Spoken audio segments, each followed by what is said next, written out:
హేలో! ఇప్పుడు నేను 'Suresh and Bujji' love story గురించి అయితే చెప్పబోతున్నాను.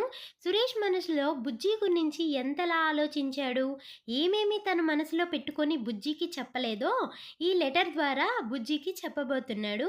అదేంటో మీరు కూడా వినేసేయండి. ప్రియమైన బుజ్జి, ఎలా నా జీవితంలోకి వచ్చావో నాకు తెలియదు కానీ నా జీవితం అయిపోతావని అస్సలు అనుకోలేదు. ఎంతలా అంటే నువ్వు లేకుంటే నేను లేనంతలా అయిపోయాను. నీకు ప్రపోజ్ చేసిన రోజు మళ్ళీ పుట్టినంత ఆనందంగా అనిపించింది. ఎంత అంటే నాలో నేనే నవ్వుకొని, నాలో నాకే కొత్త జీవితంలా అనిపించింది. ఈ ఆనందం జీవితాంతం నీతో పొందాలని అనుకున్నాను. కానీ నేను ప్రేమించిన కొన్ని సంవత్సరాలకి నువ్వు నా నుండి దూరం అవుతావని, నా ఆనందం మొత్తం తీసుకొని పోతావని అనుకోలేదు. ఎందుకు దూరం అయ్యావో తెలియదు, ఎందుకు దగ్గర అయ్యావో తెలియదు. కానీ నీ దూరం నన్ను భరించలేకున్నా.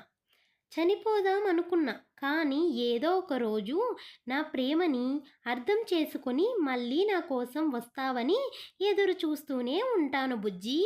I love you. ఈ బుజ్జి అండ్ సురేష్ స్టోరీ మీకు ఎలా అనిపించిందో చెప్పండి. మీరు కామెంట్ సెక్షన్లో కామెంట్ చేయండి. అండ్ సబ్స్క్రైబ్ చేసుకొని బెల్ ఐకాన్ అయితే యాక్టివేట్ చేసుకోండి. ఈ పాల తాలికలు రెసిపీ ఎలా ఉందో మీరు కూడా ట్రై చేసి అండ్ టేస్ట్ చేసి చెప్పండి. చాలా చాలా సూపర్గా ఉంటుంది. మరొక లవ్ స్టోరీతో మళ్ళీ కలుద్దాం. ఉంటాను.